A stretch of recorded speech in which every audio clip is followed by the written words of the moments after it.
மாண்புமிகு திராவிட நாயகன் தமிழ்நாடு முதலமைச்சர் அவர்களின் இந்த ஆட்சியில்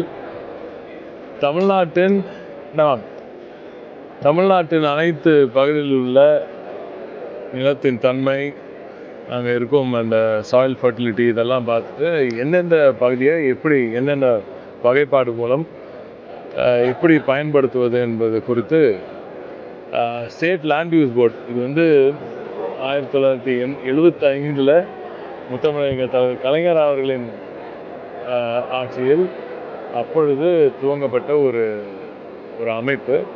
அது SLUB அதுக்கு பிறகு 1990 எல்லா செக்ரட்டரிஸ் கொண்ட ஒரு குழு அமைச்சு இதை இன்னும் வலுப்படுத்தி 2009 ஒட்டுமொத்தமாக ஸ்டேட் லேண்ட் யூஸ் போர்டுக்கு எல்லா நிதியுமே அரசாங்கமே கொடுக்கும் என்று உறுதி செய்து 2011 மீண்டும் திமுக ஆட்சியில் இது சயின்டிஃபிக் அப்ரோச் எப்பவுமே இம்பார்ட்டன்ட் அப்படின்றதுக்காக TN state land use research board அமைக்கப்பட்டது.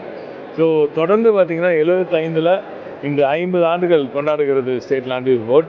50 ஆண்டுகள் கழித்தும் மீண்டும் எப்பொழுதெல்லாம் திராவிட முன்னேற்ற கழகத்தின் ஆட்சி அமைகிறதோ அப்பொழுதெல்லாம் ஸ்டேட் லேண்ட் யூஸ் போர்டுக்கு ஒரு மிக முக்கியமான ஒரு புஷ் கிடைக்குது. அது ஏன்னா எப்போதுமே சயின்டிஃபிக் அப்ரோச் கொண்ட ஒரு அரசாங்கமாக திமுக அரசாங்கம் திகழ்கிறது.